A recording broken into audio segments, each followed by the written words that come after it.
అందరికీ నమస్కారం. ముందుగా ఈ వీడియోకి ఒక లైక్ కొట్టి మన ఛానల్ని సబ్స్క్రైబ్ చేసుకోండి. 2026వ సంవత్సరంలో మే నెలలో వచ్చే పండుగలు, శుభముహూర్తాలు, తేదీల గురించి ఈ వీడియోలో తెలుసుకుందాం.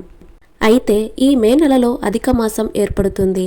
ఈ అధిక మాసంలో ఎలాంటి శుభకార్యాలు నిర్వహించకూడదు. కాబట్టి అధిక జ్యేష్ఠ మాసం ఎప్పటి నుండి ప్రారంభమవుతుంది, అలాగే రోహిణీ కార్తె ఎప్పటి నుండి ప్రారంభమవుతుంది, డొల్ల కార్తెరి, నిజ కార్తెరి ఎప్పటి నుండి ప్రారంభమవుతున్నాయి, ఇంకా మరెన్నో అద్భుతమైన విషయాల గురించి ఈ వీడియోలో తెలుసుకుందాం. ముందుగా ఈ వీడియోకి ఒక లైక్ కొట్టి ప్రతి ఒక్కరూ ఓం నమః శివాయ అని కామెంట్ చేయండి. ప్రస్తుతం వైశాఖ మాసం నడుస్తుంది. మే 16వ తేదీ శనివారం వరకు వైశాఖ మాసం ఉంటుంది. ఆ తర్వాత మే 17వ తేదీ ఆదివారం నుండి అధిక జ్యేష్ఠ మాసం ప్రారంభమవుతుంది. అయితే ఈ అధిక మాసంలో పెళ్లిళ్ళు, గృహప్రవేశాలు, నామకరణ వేడుకలు ఇలాంటి శుభకార్యాలు చేయకూడదు. అసలు అధిక మాసం అంటే ఏమిటంటే సాధారణంగా ఒక సంవత్సరానికి 12 మాసాలు ఉంటాయి. కానీ ఈ 2020వ సంవత్సరంలో మాత్రమే మొత్తం 13 మాసాలు వచ్చాయి. అంటే ఒక మాసం అధికంగా ఏర్పడింది. కాబట్టి దీన్ని అధిక మాసం అని అంటారు. మే 17వ తేదీ ఆదివారం నుండి అధిక జ్యేష్ఠ మాసం ప్రారంభమయ్యి జూన్ 15 వరకు ఉంటుంది. అయితే ఈ అధిక జ్యేష్ఠ మాసంలో ఎవరైతే శ్రీ మహావిష్ణువును భక్తితో పూజిస్తారో అలాంటి ఇళ్లల్లో ధనధాన్యాలకు, అష్టైశ్వర్యాలకు కొరత లేకుండా ఉంటుందని స్వయంగా ఆ శ్రీ మహావిష్ణువే వరమిచ్చాడట. ఈ ఒక్క నెలలో చేసే విష్ణుమూర్తి పూజలకు 1,000,000 రెట్లు పుణ్య ఫలితం లభిస్తుందట. అయితే ఈ అధిక జ్యేష్ఠ మాసంలో పొరపాటును కూడా వివాహాలు నిర్వహించకూడదు. అలాగే శంకుస్థాపన పనులు, అన్నప్రాసన వేడుకలు, నూతన వ్యాపారాలు, అక్షరాభ్యాసాలు, పిల్లలకు చెవులు కుట్టించడం ఇలాంటి శుభకార్యాలను ఈ అధిక మాసంలో నిర్వహించకూడదు. ప్రతి 3 సంవత్సరాలకు ఒకసారి ఈ అధిక మాసం ఏర్పడుతుంది. కాబట్టి ఈ అధిక మాసం రాకముందే ఏమైనా చిన్న చిన్న శుభకార్యాలు ఉంటే వెంటనే నిర్వహించుకోండి. ఈ అధిక మాసానికి అధిపతి శ్రీ మహావిష్ణువు. కాబట్టి ఈ అధిక జ్యేష్ఠ మాసంలో ఒక్కసారి విష్ణు సహస్రనామం చదివినా సరే 1,000,000 జన్మల పుణ్య ఫలితం లభిస్తుంది. అలాగే ఈ అధిక మాసంలో తప్పనిసరిగా నది స్నానం చేయాలని నియమం ఉంది. అంటే మే 17 నుండి జూన్ 15 వరకు ఏదైనా ఒక రోజు పుణ్య నదుల్లో స్నానం చేస్తే మనం తెలియక చేసిన పాపాలన్నీ తొలగిపోయి మోక్షప్రాప్తి కలుగుతుందట. అలాగే మన శాస్త్రాల ప్రకారం ఈ అధిక జ్యేష్ఠ మాసంలో తప్పనిసరిగా బ్రాహ్మణుడికి స్వయం పాకం దానం చేయండి. దీనివల్ల మీ కుటుంబ కష్టాలన్నీ వెంటనే తీరిపోతాయి. ఇక ఈ మే నెలలో వచ్చే పండుగల గురించి తెలుసుకుందాం. మే 1వ తేదీన శుక్రవారం నాడు వైశాఖ పౌర్ణమి ఏర్పడింది. మే 4వ తేదీ సోమవారం నుండి డొల్ల కర్తరి ప్రారంభమవుతుంది. అలాగే మే 11వ తేదీ నుండి 29 వరకు నిజ కర్తరి ఉంటుంది. అయితే మనలో చాలా మందికి ఈ కర్తరి గురించి తెలియకపోవచ్చు. ఈ కర్తరీలు 2 రకాలుగా ఉంటాయి. ఒకటి డొల్ల కర్తరి, రెండవది నిజ కర్తరి. అంటే మే 4వ తేదీ నుండి మే 29 వరకు కర్తరీలు ఉంటాయి. ఈ కర్తరి రోజుల్లో పొరపాటును కూడా కొన్ని పనులు చేయకూడదు. అవి ఏమిటంటే నూతన ఆరంభాలు లేదా నూతన గృహప్రవేశాలు చేయకూడదు. అలాగే ఈ కర్తరి సమయంలో పాత ఇంటికి మరమ్మతులు చేయించకూడదు. అలాగే శంకుస్థాపన పనులు, కొత్త ఇంటికి సింహద్వారం పెట్టడం, ఇంటిపై పిల్లర్లు వేయించడం కూడా చేయకూడదు. అంటే ఈ కర్తరి సమయంలో అంటే మే 4 నుండి 29 వరకు ఇంటి పనులకు దూరంగా ఉండాలి. అదేవిధంగా ఈ కర్తరి సమయంలో చెట్లు నరకడం, భూమిని తవ్వడం అస్సలు చేయకూడదు. మరీ ముఖ్యంగా ఈ సమయంలో కొత్త వాహనాలు కూడా కొనకూడదు. ఇక మే 5వ తేదీ మంగళవారం నాడు అంగారక సంకటహర చతుర్థి ఏర్పడుతుంది. ఇక మే 12వ తేదీ మంగళవారం నాడు హనుమాన్ జయంతి వచ్చింది. ఈ సంవత్సరం మంగళవారం నాడు హనుమాన్ జయంతి రావడం చాలా విశేషం.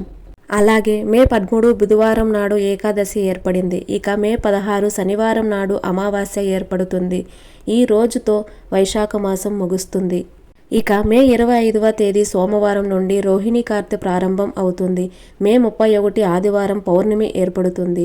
అలాగే మే నెలలో శుభముహూర్తాలకు ముఖ్యమైన తేదీలు తెలుసుకుందాం. మే 1వ తేదీన శుక్రవారం నాడు గృహప్రవేశం చేయడానికి అత్యంత శుభముహూర్తం ఉంది. ఈ రోజున శంకుస్థాపన పనులు, భూమి పూజలు చేసుకోవచ్చు. అలాగే మే 2వ తేదీ శనివారం నాడు కొత్త వ్యాపారాలు ప్రారంభించడానికి శుభముహూర్తం ఉంది.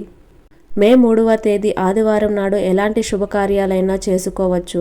మే 4వ తేదీ సోమవారం నాడు చిన్నపిల్లలకు చెవులు కుట్టించడానికి అత్యంత శుభముహూర్తం ఉంది. అలాగే మే 25 నుండి రోహిణీ కార్తె ప్రారంభమై జూన్ 8 వరకు రోహిణీ కార్తె ఉంటుంది. ఈ రోహిణి కార్తె సమయంలో ఎక్కువగా ఎండలు ఉంటాయి కాబట్టి నిరుపేదలకు చల్లని నీటిని దానం చేయండి. కొబ్బరి నీళ్లు, పండ్లను దానం చేయడం ద్వారా ఎన్నో శుభ ఫలితాలు కలుగుతాయి. ఈ రోహిణి కార్తెలో వేప చెట్టును మరియు రావి చెట్టును నాటడం వల్ల యాగం చేసినంత పుణ్య ఫలితం లభిస్తుందట. ఈ విధంగా మే నెలలో ఏర్పడే పండుగలు శుభముహూర్తాలు తెలుసుకున్నారు కదా. ఇక మనలో చాలా మందికి లక్ష్మీదేవి అనుగ్రహం పొందాలని అనుకుంటారు. కాబట్టి లక్ష్మీదేవిని ఇంట్లోకి ఎలా ఆహ్వానించాలి, ఇంకా కొన్ని ధర్మ సందేహాల గురించి తెలుసుకుందాం. ఇంటి గుమ్మానికి ఎదురుగా చెప్పులు, చెత్తబుట్టలు ఉంటే ఇంటికి దరిద్రం అని పండితులు చెబుతున్నారు. ఎందుకంటే ఇంటి ప్రధాన ద్వారం నుండి లక్ష్మీదేవి మన ఇంట్లోకి అడుగు పెడుతుంది. కాబట్టి ఇంటి ముందు చెప్పులు, చెత్తబుట్టలు, పాత సామాన్లు ఉంటే మీ ఇంట్లోకి లక్ష్మీదేవి ఎప్పటికీ అడుగు పెట్టదు. అలాగే వివాహమైన ఆడవారు స్నానం చేయకుండా వంటగదిలోకి అడుగు పెట్టకూడదని మన శాస్త్రాలు వివరిస్తున్నాయి. దానికి కారణం ఏమిటంటే వంటగదిలో అన్నపూర్ణాదేవి కొలువై ఉంటుంది. కాబట్టి స్త్రీలు స్నానం చేయకుండా ఉదయాన్నే వంట చేస్తే దీనివల్ల మీ కుటుంబ సభ్యులు ఆరోగ్యం దెబ్బతింటుంది. ఇక ఇంట్లో దీపారాధన చేసేటప్పుడు దీపం కొండెక్కితే అపచారం అని చాలామంది భయపడతారు. అయితే దీపం కొండెక్కితే వెంటనే ఓం నమఃశివాయ అనే మంత్రాన్ని చదివి దీపానికి క్షమాపణ చెప్పి కొత్త దీపం వెలిగించండి. ఎలాంటి దోషం ఉండదు. అలాగే మన పాత బట్టలు దానం చేయకూడదని, అలా చేస్తే మన అదృష్టం తగ్గిపోతుంది అని కొంతమంది అంటూ ఉంటారు. అయితే చినిగిన బట్టలను అస్సలు దానం చేయకూడదు. అలాగే పాత బట్టలు దానం చేసేటప్పుడు వాటిని ఉతికి దానం చేయాలి, లేదంటే మీ అదృష్టం మొత్తం తగ్గిపోతుంది. ఇక మంగళవారం పూట ఎవరికైనా అప్పు ఇస్తే ఆ డబ్బు ఎప్పటికీ తిరిగి రాదని అంటారు. కానీ మంగళవారం పూట మీ అప్పును కొంతవరకు తీరిస్తే మాత్రం త్వరగా మీ అప్పు తీరిపోతుందట. ఇక పూజ గదిలో ఉండే దేవుని విగ్రహాలు విరిగినా లేదా దేవుని చిత్రపటాలు పగిలినా వెంటనే తీసేసి వాటిని ప్రవహించే నదిలో కానీ ఏదైనా చెట్టు దగ్గర కానీ పెట్టాలి.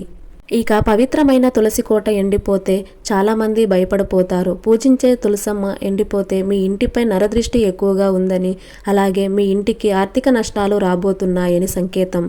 కాబట్టి తులసి కోట ఎండిపోతే వెంటనే తీసేసి కొత్త మొక్కను నాటుకోండి. ఇక ప్లేట్లో అన్నం వడ్డించేటప్పుడు వెంటనే 3 గరిటెల అన్నం పెట్టుకోకూడదు. కాబట్టి 2 గరిటెల అన్నాన్ని ప్లేట్లో వడ్డించాలి. ఇక ఒక రావి చెట్టు కింద దీపం వెలిగిస్తే కష్టాలన్నీ వెంటనే తొలగిపోతాయని చాలామంది పండితులు చెబుతున్నారు. ఎందుకంటే రావి చెట్టులో త్రిమూర్తులు నివసిస్తారు.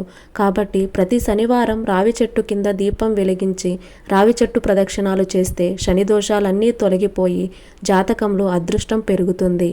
ఇక వాస్తు ప్రకారం మంచానికి ఎదురుగా అద్దం ఉండకూడదని నిపుణులు సూచిస్తున్నారు. ఎందుకంటే మంచానికి ఎదురుగా అద్దం ఉంటే మీ కుటుంబంలో అనారోగ్య సమస్యలు పెరిగిపోతాయి. ఇక ఒక్కోసారి కలలో పాములు కనిపిస్తాయి. అలాంటప్పుడు చాలామంది భయపడిపోతారు. కానీ కలలో పాములు కనిపిస్తే సుబ్రహ్మణ్య స్వామి అనుగ్రహం మీ ఇంటిపై ఉందని, ధనాకర్షణ పెరుగుతుందని నమ్మకం. ఇక సాయంత్రం పూట ఇల్లు ఊడవకూడదు. ఒకవేళ ఊడ్చినా ఇంట్లో ఉన్న చెత్తను బయట పడేయకూడదు. ఈ వీడియో మీకు నచ్చినట్లయితే ఒక లైక్ కొట్టి మీకున్న ధర్మ సందేహాలకు కామెంట్ చేయండి. ఓం నమః శివాయ.